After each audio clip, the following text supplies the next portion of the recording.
sodobna mesta, ki imajo neko sodobno upravljanje, zdaj mesta nekako prenavljajo v tem kontekstu. Se pravi, izrivajo iz središč mesta avtomobile in dajo prednost pešcem.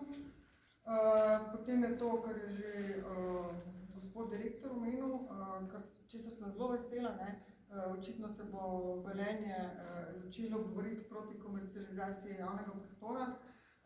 Tukaj je zelo ena najhujših teh vrst je oglaševanje v odprtem prostoru.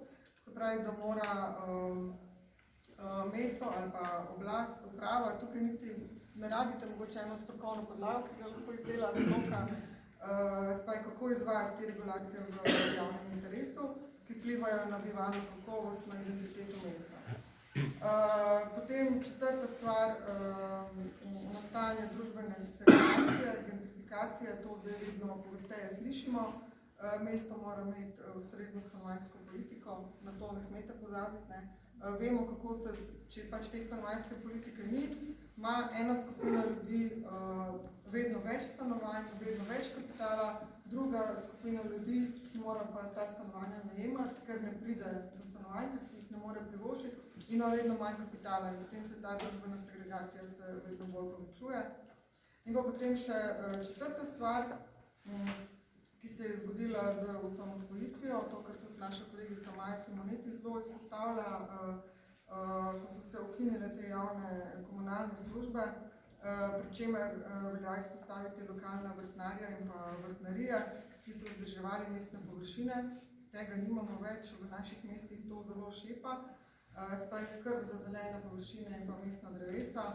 In tukaj tudi potem pridemo do tega, da prilagajamo mesta na podnebne spremembe.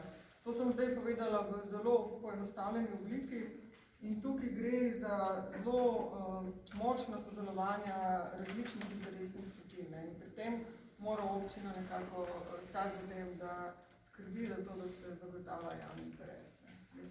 Pač vemo, to kot sem na začetku povedala, da je prostor vedno nek poligon, kjer se neki različni interesi poskušajo uveljavljati, tudi nasprotni, ampak občina tista, ki mora prepoznati to, kaj je javni interes.